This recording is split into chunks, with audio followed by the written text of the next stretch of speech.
إن الحمد لله نحمده ونستعينه ونستغفره ونعوذ بالله من شرور أنفسنا ومن سيئات أعمالنا من يهده الله فلا مضل له ومن يضلل فلا هادي له وأشهد أن لا إله إلا الله وحده لا شريك له وأشهد أن محمدا عبده ورسوله يا أيها الذين آمنوا اتقوا الله حق تقاته ولا تموتن إلا وأنتم مسلمون يا أيها الناس اتقوا ربكم الذي خلقكم من نفس واحدة وخلق منها زوجها وبث منهما رجالا كثيرا ونساء واتقوا الله الذي تساءلون به والأرحام إن الله كان عليكم رقيبا يا أيها الذين آمنوا اتقوا الله وقولوا قولا سديدا يصلح لكم أعمالكم ويغفر لكم ذنوبكم ومن يطع الله ورسوله فقد فاز فوزا عظيما اللهم صل على محمد وعلى آل محمد كما صليت على إبراهيم وعلى آل إبراهيم إنك حميد مجيد اللهم بارك على محمد وعلى آل محمد كما باركت على إبراهيم وعلى آل إبراهيم إنك حميد مجيد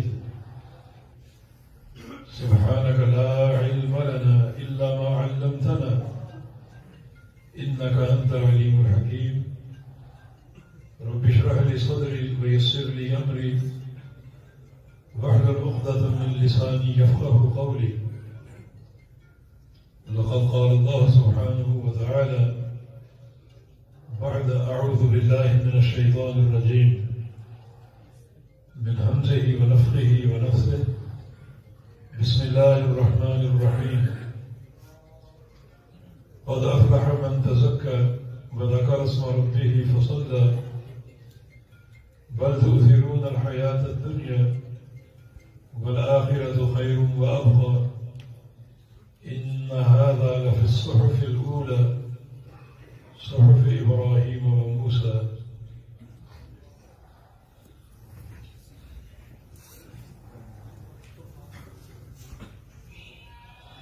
حضرت الأستاذ أستاذ العلماء والقراء القارئ المقرئ قاری یحییٰ حافظہ اللہ تعالی اور دیگر معززین اور عمائدین سامعین حضرات السلام علیکم ورحمۃ اللہ وبرکاتہ۔ آپ سب کا دل کی گہرائیوں سے شکر گزار ہوں اور آپ کے لیے دعائے خیر کرتا ہوں،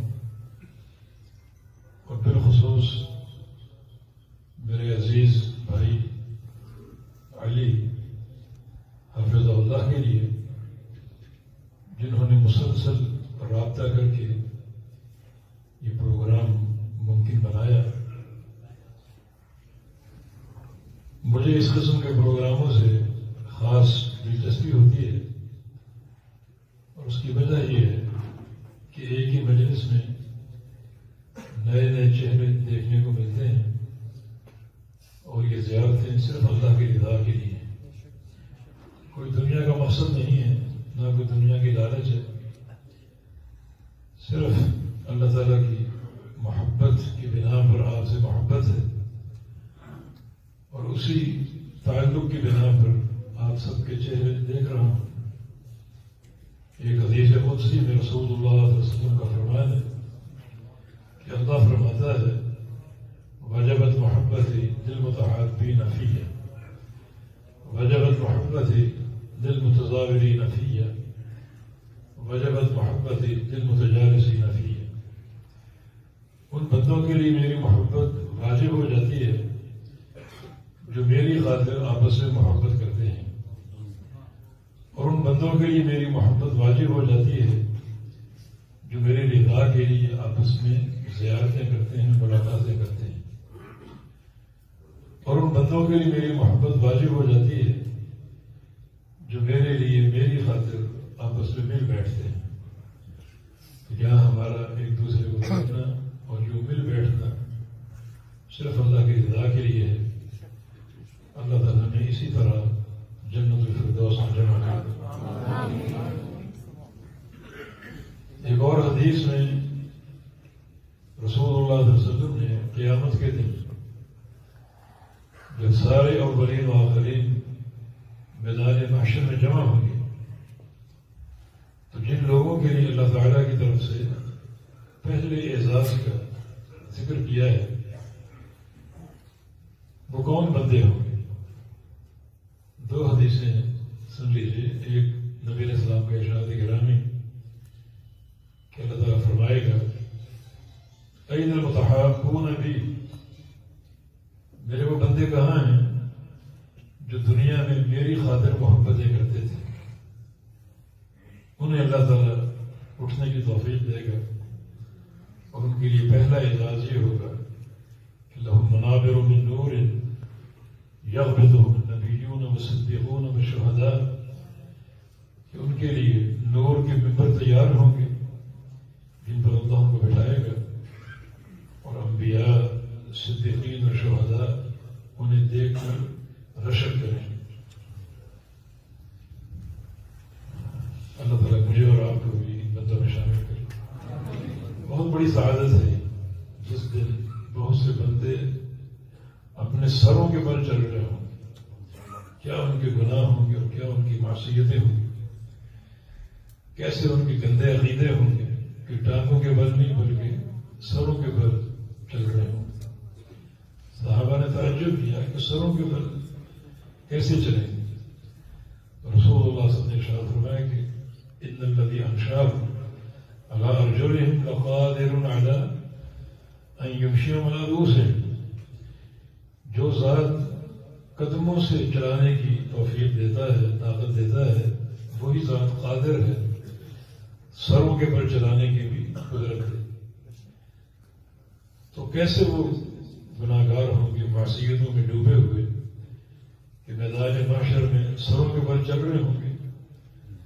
تو ایسے میں ان لوگوں کی خوش نصیبی دیکھیں جو ممبروں پر بیٹھے ہوں گے اللہ تعالیٰ کے بہت ہی قریب۔ اور دوسرا اعزاز یہ ہے، اللہ تعالیٰ فرمائے گا الیوم اظلهم تحت ظلی یوم لا ظل الا ظلی، آج میں ایسے سارے بندوں کو اپنے عرش کا سایہ عطا کرتا ہوں جس دن میرے سائے کے علاوہ کوئی سایہ نہ ہوگا، اور اس سائے میں وہی آ سکے گا جس کو اللہ جگہ دے گا۔ اور یہ سایہ بہت ہی قیمتی نعمت ہے قیامت کی۔ تدنو الشمس حتی تکون علی مسافۃ میل، جہاں سورج قریب آتے آتے ایک میل کے فاصلے پر ٹھہر جائے گا۔ آج یہ سورج کروڑ میل دور ہے اور ہمیں گرمی سے جھلسا دیتا ہے، یہی سورج کل ایک میل کے فاصلے پر ہوگا اور نیچے لوگوں کو اپنے گناہوں کے بقدر پسینے چھوٹ رہے ہوں گے۔ پسینے بڑے تکلیف دہ ہوں گے، دنیا کا پسینہ نہیں ہے جھٹک دیا تو ختم ہو گیا، بلکہ جن کو پسینہ آئے گا وہ یہ دعا کریں گے کہ اللہم ارحنا منہ ولا الی النار، یا اللہ پسینے سے چھٹکارا دے دے، خواہ جہنم میں ڈال دے، اتنا وہ ہولناک پسینہ ہوگا۔ تو جن لوگوں کو اللہ تعالیٰ کے عرش کا سایہ مل جائے گا یقیناً وہ بڑے ہی خوش نصیب ہوں گے، اور یہ دونوں سعادتیں ان لوگوں کو میسر ہوں گی جو دنیا میں اللہ کی رضا کے لیے ملتے تھے، ملاقاتیں کرتے تھے، بیٹھتے تھے اور زیارتیں کرتے تھے۔ تو میں بہت ہی شکر گزار ہوں کہ یہ موقع حاصل ہوا، میں آپ کو دیکھ رہا ہوں، آپ مجھے دیکھ رہے ہیں۔ اللہ تعالیٰ یہ زیارت اور یہ محبت اپنی رضا کے لیے خالص کر لے، اور جو اس کے نتائج اللہ کے رسول نے بیان کیے اللہ تعالیٰ مجھے بھی عطا فرمائے اور آپ کو بھی عطا فرمائے۔ چند آیات آپ کے سامنے پڑھی ہیں سورہ اعلیٰ کی قد افلح من تزکیٰ، جس میں اللہ رب العزت نے کچھ بندوں کی مطلقاً کامیابی کا اعلان کیا ہے۔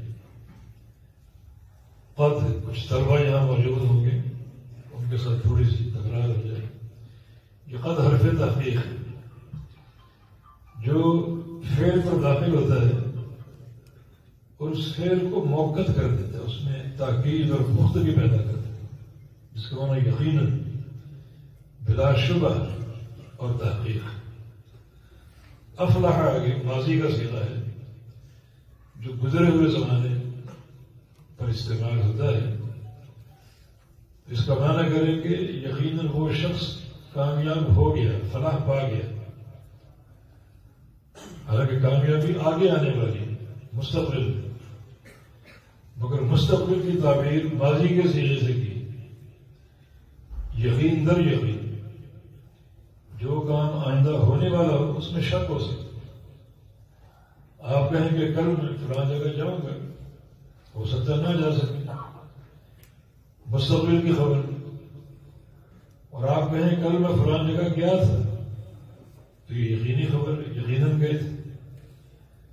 تو ماضی میں یقین کا پہلو، مستقبل مشکوک ہو سکتا ہے۔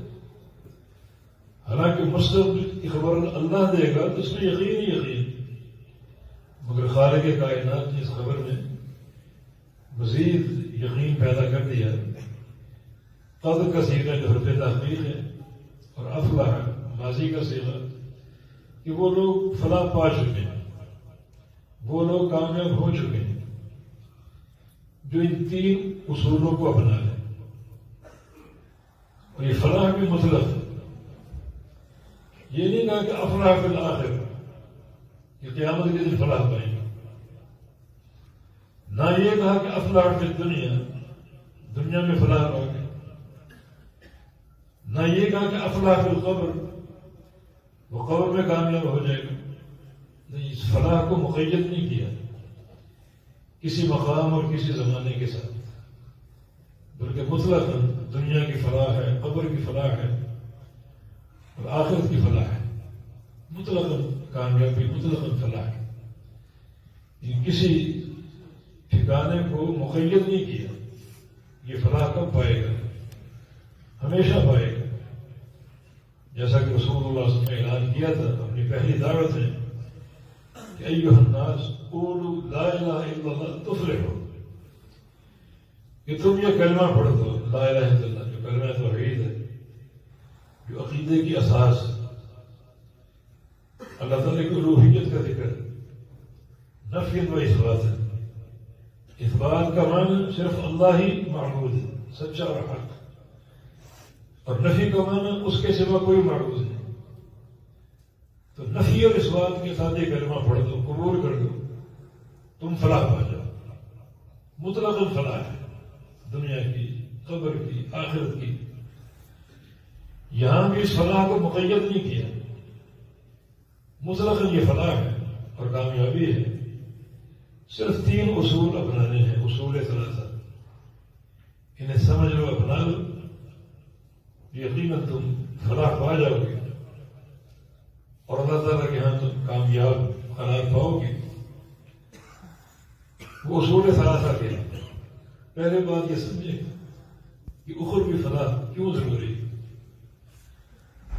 ہم قیامت کی کامیابی سمیٹنے کی کیوں کوشش کریں، کیونکہ قیامت کے دن دو ہی ٹھکانے ہیں، فریق فی الجنہ و فریق فی السعیر، جنت ہے اور جہنم۔ جنت کو پا لینا ضروری ہے کیونکہ جہنم ہم برداشت نہیں کر سکتے۔ اِنَّ أَجْسَامَكُمْ عَلَى النَّارِ لَا تَقْوَىٰ، جو تمہاری چمڑی ہے یہ جہنم کو برداشت نہیں کر سکے۔ نَارُكُمْ هَٰذِهِ جُزْءٌ مِّن 70 جُزْءً مِّن نَارِ جہنم، جو دنیا کی آگ تم جلاتے ہو، جس کو ایک منٹ اپنے وجود پر برداشت نہیں کر سکتے، جہنم کی آگ اس سے 70 گنا زیادہ گرم ہو۔ اشتقت النار الى ربها فقالت یا رب اکل بعدی بعدا، جہنم نے خود اللہ تعالیٰ کے دربار میں شکوہ پیش کیا، شکایت کر ڈالی کہ یا اللہ میرے اندر اتنی تیزی پیدا کر دی، اتنی حدت اور شدت کہ میری آگ مجھے کھا رہی، میری آگ مجھے کھائے جا رہی.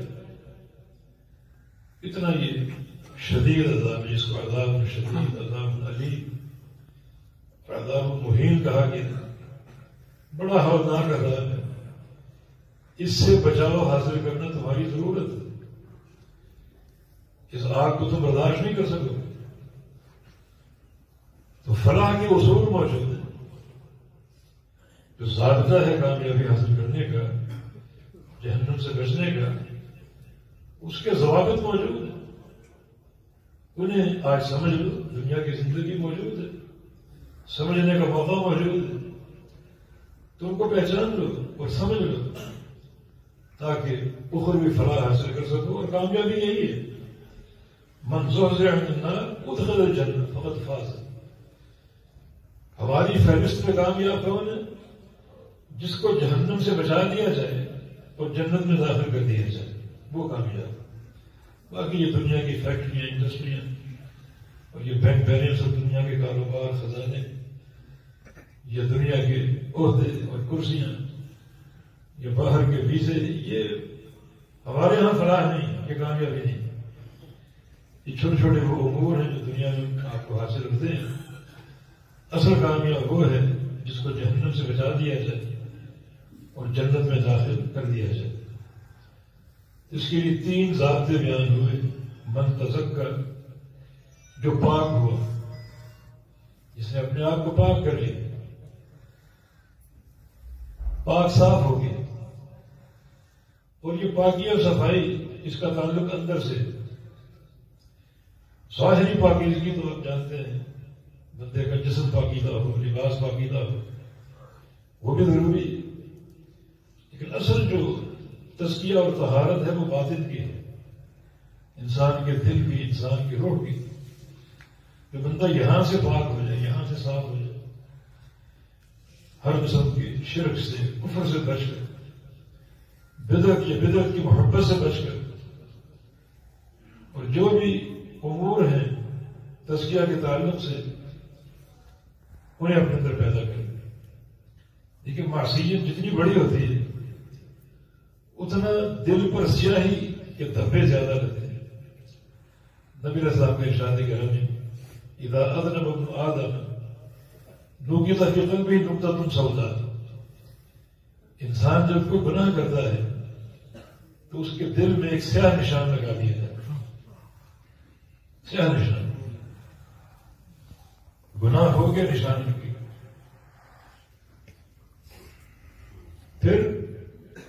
پھر وہ دوسرا گناہ کرتا. یہ بات نوٹ کر لو کہ ایک گناہ کے بعد اس گناہ کی جو سب سے بڑی سزا ہے وہ یہ ہے کہ بندہ دوسرا گناہ کر بیٹھے، کیونکہ ایک نشان اور لگ جائے گا. ایک نیکی کے بعد جو سب سے بڑی نیکی ہے وہ یہ ہے کہ اللہ تعالیٰ بندے کو دوسری نیکی کی توفیق دے، پھر تیسری نیکی کی توفیق دے. یہ اس نیکی کا سب سے بڑا انعام ہے. نبی علیہ السلام کی حدیث ہے کہ اذا اراد اللہ بعبد خیرا استعملہ، اور ایک حدیث میں اصلہ، جب اللہ تعالیٰ کسی بندے کے ساتھ بھلائی کا ارادہ کر لے، بھلائی کا فیصلہ فرما لے، تو اللہ اس کو استعمال کرتا ہے. اور ایک حدیث میں اصلہ، اصل سے اللہ اس کو شہد کر دیتا ہے، شہد کی طرف پیٹھا. صحابہ نے پوچھا کہ کیا معنی ہے اس کا، استعمال سے کیا مراد ہے، شہد سے کیا مراد ہے؟ فرمایا کہ ایک ہی مراد ہے، یوفقہ لعمل صالح ثم یقبضہ علیہ. اللہ تعالیٰ اس پر نیک اعمال کھول دیتے ہیں. نیک اعمال، نیکیاں، ایک دوسری تیسری، وہ نیک اعمال کرتا جاتا ہے، اعمال کو ٹالتا نہیں، نیکیاں کرتا جاتا ہے.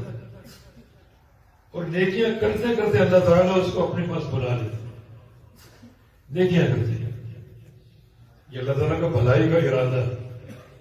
جس بندے پر اللہ تعالیٰ نیکیاں کھول دے اور اس کو نیکیوں کی توفیق دے کثرت کے ساتھ، تو اللہ تعالیٰ کا ارادہ اس کے ساتھ بھلائی کا بن چکا ہے.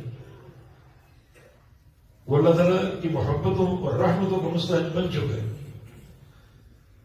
تو ایک نیکی کا انعام دوسری نیکی ہے، اس کا انعام تیسری نیکی ہے، اور ایک گناہ کا وبال دوسرا گناہ ہے، اس کا وبال تیسرا گناہ ہے.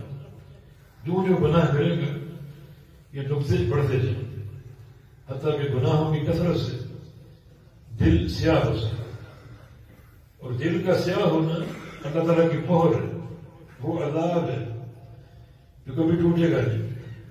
پھر وہ دل سیاہ ہی رہے، وہ دل سیاہ ہی رہے. وَلَوْ أَنَّنَا نَزَّلْنَا إِلَيْهِمُ الْمَلَائِكَةَ وَكَلَّمَهُمُ الْمَوْتَى وَحَشَرْنَا عَلَيْهِمْ كُلَّ شَيْءٍ قُبُلًا مَا كَانُوا يُؤْمِنُونَ إِلَّا إِن شَاءَ اللَّهُ. یہ دل اگر سیاہ ہو جائے، اللہ کی مہر لگ جائے، تو ایسے انسان کو سمجھانے کے لیے آسمانوں کے سارے فرشتے آئے. فرشتے کم ہیں کہ ما فی السماوات السبع موضع اربعۃ اصابع الا وملک قائم وملک راکع وملک ساجد واضع جبهته لله. ساتوں آسمانوں میں ایک 4 انگلی کے نام پر خالی جگہ نہیں، ہر جگہ فرشتہ ہو، کہیں قیام میں، کہیں رکوع میں، کہیں سجدے میں. یہ سارے فرشتے اتار دیے ہیں کہ جاؤ اس بندے کو سمجھاؤ ذرا جا کر، جس کے دل پر ہم نے مہر لگا. وہ سارے فرشتے آئے. وَكَلَّمُ الْمَوْتَى، ساری قبریں پھاڑ دی اور قبروں کے مردوں کو زندہ کر دیا. یعنی تخلیق آدم سے لے کر جتنے مردے اب تک دفن ہو چکے سب کو نکالا گیا، سب کو زبان دے دی، سب کو زندہ کر دیا، اور وہ قبر کے اپنے احوال بتائیں. جو جنتی ہیں وہ جنت کی نعمتوں کا ذکر کریں، جو جہنمی ہیں وہ ہولناک عذاب کا ذکر کریں. سارے مردے سمجھائیں. اور وحشرنا علیہم، درختوں کے ایک ایک پتے کو زبان دے دیں، ریت کے ایک ایک ذرے کو زبان دے دیں، اور سب مل کر اس کو سمجھائیں. اس وجہ سے سارے دل کر بھی اس مہر کو نہیں توڑ سکے. وہ دل سیاہ ہی رہے. اللہ تعالیٰ ایسا بند کر دے گا کہ ایسے انسان کو نیکی کی توفیق نہیں دے. اس لیے تزکیہ بہت ضروری، اور جتنا ہولناک بنا ہوگا اتنا بڑا سیاہ دھبا انسان کے دل پر لگے. کفر کا گناہ، شرک کا گناہ، بدعت کا گناہ. اگر بندہ ان میں مبتلا ہو جائے تو اس کو تو نیکی کی توفیق ملتی ہی نہیں. نیکی کی توفیق اس کو ملتی ہی نہیں. اس کا دل سیاہ ہو جائے اور دل پر مہر لگ جائے. اللہ تعالیٰ ہی چاہے تو توفیق دے دے، اس مہر کو توڑ دے جس نے مہر لگائی ہے، ورنہ نہیں. تو پھر اس کا تزکیہ ضروری ہے، اس کی پاکیزگی ضروری ہے، اسے گناہوں سے بچاؤ. اور پھر کچھ ایسے گناہ ہیں جو باطنی گناہ ہوتے ہیں، وہ زیادہ خطرناک ہے. ظاہری گناہوں کی بنسبت باطنی گناہ زیادہ خطرناک ہے. جیسے حسد کا گناہ ہے، کبر کا گناہ ہے، ریاکاری کا گناہ ہے. یہ اندر سے اٹھتے ہیں، اندر سے اٹھتے ہیں. آپ ہمیں معلوم ہونا چاہیے ہمارے اندر شیطان گھوم رہا ہے. نبی علیہ السلام کا فرمان، ان شیطان یجری من الانسان مجرا دمہ. انسان کے اندر جہاں جہاں خون کی گردش ہے وہاں وہاں تک شیطان کی رسائی، پورے جسم کے اندر وہ گھوم رہے اور بڑے وار پہ وار کرتے. جو اندر کے وار زیادہ خطرناک ہے، جو بندے کی روحانیت کو نصب کرتے، جو تزکیہ کے منافی ہوتے ہیں. انما یدعو حزبہ لیکونوا من اصحاب السعیر. اللہ اکبر. یہ شیطان جو اپنی جماعت کو، اپنے پیروکاروں کو دعوت دیتا ہے تو اس کا ایک ہی ہدف ہے، ایک ہی مقصد ہے کہ ان تمام اپنی جماعت کے لوگوں کو جہنم میں جھونک دے، اور کوئی ہدف نہیں. آخر اس کا ہدف یہی ہے کہ اس کو جہنم میں جھونک دے، اصحاب النار میں سے بن جائے، اصحاب السعیر میں سے بن جائے. تو اندر کو گردش کر. خالق کائنات کا فرمان ہے فاتخذوه عدوا، اسے دشمن بنا کے رکھو. اس کی دوستی بڑی خطرناک ہے. دشمن بنا کے رکھو اسے، تو اس کے ظاہری حملے، اس کے باطنی حملے بڑے شدید اور ہولناک. اور کامیابی وہی سے بیٹھے گا جو پاک صاف ہو جائے. ظاہر و باطن پاک صاف ہو، اپنے دل کو چیک کرتا رہے۔ نبی علیہ السلام کی حدیث ہے التقویٰ ہاہنا، 3 بار فرمایا، اشار الی قلبہ، اپنے دل کی طرف اشارہ کر کے 3 بار فرمایا کہ تقویٰ یہاں ہے، تقویٰ یہاں ہے۔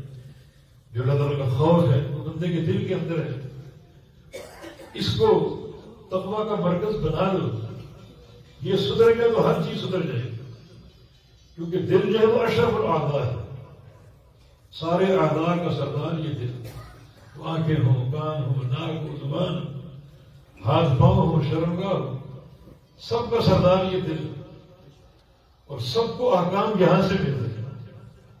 کوئی گناہ سامنے آ جائے، دل اگر کہہ دے کہ گناہ کرنا ہے تو انسان وہ گناہ کرتا ہے، اور کوئی گناہ سامنے آئے اور دل میں اس گناہ کی نفرت ہو تو انسان اس گناہ سے باز رہتا ہے۔ یہ اشرف الاعضاء جو ہے، سارے اعضاء کا رئیس ہے، سارے اعضاء کا صدر ہے، یہیں سے احکام جاری ہوتے ہیں سارے اعضاء، آنکھوں کو، کان کو، ناک کو، ہاتھوں پاؤں کو، یہیں سے احکام جاری ہوتے ہیں، یہیں سے آرڈر جاری ہوتے ہیں۔ تبھی تو رسول اللہ صلی اللہ علیہ وسلم کی حدیث ہے کہ الا ان فی الجسد لمضغۃ اذا صلحت صلح الجسد كله واذا فسدت فسد الجسد كله الا وهي القلب۔ انسان کے جسد میں ٹکڑا ایک ٹکڑا ہے، وہ اگر درست ہے تو سب کچھ درست ہے، سارے اعضاء درست ہیں۔ اور یہاں تقویٰ ہے، للہیت اللہ کا خوف ہے، سارے اعضاء درست ہیں، آنکھیں، کان، ہاتھ، پاؤں سب درست ہو، کیونکہ اعضاء دل کے تابع ہیں۔ یہاں درستگی آ گئی، سارے اعضاء میں درستگی آ گئی۔ ہاتھ وہ چیز لیں گے جس کا لینا حلال ہے، آنکھیں وہ چیز دیکھیں گی جس کو دیکھنا حلال ہے، کان وہ چیز سنیں گے جس کو سننا حلال ہے، اور پاؤں وہاں چل کر لائیں گے جہاں جانا حلال ہے۔ امام عروہ رحمہ اللہ، ان کی ٹانگ میں زہر بھر گیا تو معالج نے کاٹنا طے کی، ٹانگ ان کی کاٹی گئی۔ یہ بھی لمبا قصہ، کیسے کاٹی گئی؟ جب ٹانگ کٹ گئی ان کو خبر دے گی کہ آپ کی ٹانگ کٹ گئی، تو کہا کہ مجھے دکھاؤ، اس ٹانگ کو دفن کرنا تھا، تو کہا پہلے میرے پاس لاؤ، میں اپنی ٹانگ دیکھنا چاہتا۔ لوگ لے کر آئے، دیکھا اور کہا کہ میری ٹانگ تو مجھ سے جدا ہو چکی، تجھے کاٹ کے الگ کر دیا، قیامت کے دن گواہی دینا کہ تجھ پر چل کر میں کبھی کسی نافرمانی کے مقام پر نہیں گیا، تجھ پر جب بھی چل کے گیا ہوں، یا مسجد میں گیا، یا مدرسے میں گیا، یا طلب علم کے لیے گیا، یا رزق حلال کے لیے گیا، کبھی کسی گناہ کے مقام پر نہیں گیا۔ بالخصوص میرے نوجوان عزیزوں، اس بات کو مد نظر رکھو، جسم کے سارے اعضاء کل قیامت کے دن ہمارے خلاف بولیں گے، ان کا استعمال اگر غلط ہو تو اس سب کی اصلاح کے لیے ضروری ہے کہ ہمارے دل میں اصلاح ہو، یہاں تقویٰ بھر جائے، اللہ تعالیٰ کا خوف آ جائے، للہیت آ جائے۔ تزکیہ، یہ تزکیہ، اور تزکیہ کیسے حاصل ہوگا؟ دوسرا فائدہ اس میں مددگار ہو سکتا ہے۔ بذکر اسم ربی، اپنے رب کا ذکر کرے، کثرت ذکر، یہ دل کی بالیدگی اور دل کی پاکیزگی کا باعث ہوتا ہے۔ اذکار، یہ ذکر کرنا اللہ کو بڑا پسند ہے، بڑا پسندیدہ عمل ہے۔ اس کی ذکر کا کثرت کا ذکر، اس کو اللہ ذکر کثیرا، اللہ تعالیٰ کا بہت ذکر کرو۔ ذکر کے لیے کوئی قید نہیں رکھے گی، ہر وقت ذکر کر سکتے ہو، چلتے پھرتے، اٹھتے بیٹھتے لیٹے کھاتے پیتے ذکر کر سکتے، صرف ایک ہی مقام پر ذکر نہیں کرتے، باتھ روم میں ہو، لیکن جائیں تو ذکر کر کے جائیں، نکلے تو ذکر کرتے ہوئے نکلے، ہر وقت ذکر کرتے، کوئی اس میں وضو کی قید نہیں، غسل کی بھی قید نہیں، اگر جنابت کا عارضہ ہے تو بھی ذکر کر سکتے، خاتون کو اگر جو ماہانہ عارضہ ہوتا ہے وہ لاحق تو نماز نہیں پڑھ سکتی، تو ذکر کر سکتے۔ مانا کثرت ذکر مطلب ہوتا ہے، کثرت ذکر، اگر ذکر کی کثرت ہوگی تو یہ آپ کے دل کو دھوئے گا۔ شیخ الاسلام نے دینے رحمہ اللہ، ان سے کسی نے پوچھا کہ کون سا ذکر افضل ہے، استغفار یا تحمید اور تسبیح؟ ایک استغفر اللہ، استغفر اللہ، یا اللہ مجھے بخش دے، اور ایک سبحان اللہ والحمدللہ تسبیح اور تحمید، کون سا ذکر زیادہ کیا جائے اور زیادہ افضل؟ فرمایا کہ کپڑے کی طرف اس نے ایک میل سے بھرا ہوا کپڑا، میلا کو جائے پسینے سے بھرا ہوا، اس کپڑے پر خوشبو نہیں لگائی جاتی، اس کو دھویا جاتا، اس کو صابن کی اسے دھونا پڑتا، جب وہ دھل جائے میل کی جلد ختم ہو جائے اب اس پر خوشبو لگائی جاتی۔ فرمایا کہ استغفار جو ہے وہ منزلہ صابن کے، اگر ذکر کی طرف آ رہے ہو تو سابقہ زندگی سے توبہ کرتے ہوئے استغفار کرتے ہوئے پہلے اس کو دھو تاکہ یہ میل مجاہد سے پاک ہو جائے، جو نقطے ہیں جو سیاہ نشان ہیں وہ دھل جائیں، اور وہ صابن جو استغفار کے بمنزلہ ہے وہ اس کو دھو ڈالے، اور جب استغفار سے خوب دھلائی ہو گئی اب باقی اذکار ہے، سبحان اللہ والحمدللہ لا الہ الا اللہ واللہ اکبر، حسبنا اللہ ونعم الوکیل، لا حول ولا قوۃ الا باللہ۔ یہ اذکار چھوٹے چھوٹے کلمات لیکن بڑے اللہ کو پیارے، بڑے اللہ کو محبوب۔ بعض اذکار تو ایسے ہیں کہ اللہ تعالیٰ بندے سے ہم کلام ہوتے ہیں، نبی اسلام کی حدیث ہے، شیخ البانی فرماتے ہیں کہ اس حدیث کا راوی ایک مجھے مل نہیں رہا تھا، میں فیصلہ نہیں کر پا رہا کہ صحیح ہے ضعیف، اس راوی کے حالات معلوم نہیں ہو رہے، پتہ نہیں وہ سیدھا ہے یا ضعیف، تو میں حکم لگانے پر توقف کر رہا تھا۔ ایک دن تاریخ مطالعہ کے دوران اس راوی کی توصیف میرے سامنے آ گئی، ستارہ بات ہے کہ میں سجدے میں گئی، اتنی عظیم شان حدیث، اس حدیث کی صحت ثابت ہو گئی، میں سجدے میں گئی۔ حدیث کیا ہے؟ اذا قال العبد سبحان اللہ، جب بندہ سبحان اللہ کہتا ہے اللہ فرماتا ہے صدقت میرے بندے تو سچا ہے۔ وَإِذَا قَالَ الْحَمْدُ لِلَّهِ، اللہ فرماتے ہیں کہ صدقت سچا ہے، سچ بولا تھا۔ وَإِذَا قَالَ لَا إِلَهَ إِلَّا اللَّهِ، لا الہ الا اللہ کا فرماتا ہے کہ صدقت سچا ہے۔ وَإِذَا قَالَ اللَّهُ أَكْبَرُ، اللہ فرماتے ہیں کہ صدقت سچا ہے۔ یہ ہم کلامی، اللہ تعالیٰ ہر کلمے پر اپنے بندے کو جواب دے، یہ اشارہ اس آیت کریمہ کی طرف ہے، قال اللہ هذا اليوم ينفع الصادقین صدقهم، یہ میرے بندہ سن لو، یہ میدان محشر قائم ہو چکے، آج صرف وہ لوگ کامیاب ہوں گے جو سچے ہیں، آج صادقین کو ان کا صدق کام آئے گا، بس وہ کامیاب۔ اس آیت کریمہ کی طرف اشارہ، اللہ تعالیٰ نے ان کی صداقت کو بہت لگا، سچا ہے تو سچا ہے، سچا ہے۔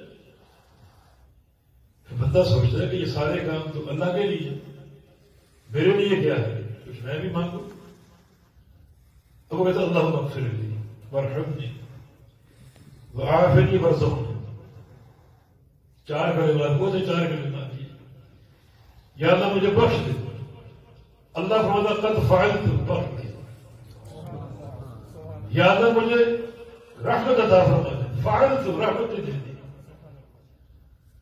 وارزقنی مجھے رزق عطا فرما، روزی عطا فرما، فعلت روزی بھی دے دی، وعافنی عافیت دے دی، قد فعلت عافیت بھی دے دی۔ ذکر، اللہ کا ذکر، اللہ تعالیٰ کو کیسی محبت ہے اپنے ذکر سے، اللہ تعالیٰ باقاعدہ بندے سے ہم کرا ایک ایک کلمہ ذکر کا جواب دے دے، اور پھر یہ تزکیہ کی اساس نہیں، یقیناً بندہ پاک صاف ہو جاتا ہے۔ ایک بار نبی علیہ السلام صحابہ کرام کے ساتھ تشریف لے جا رہے تھے مدینہ منورہ میں،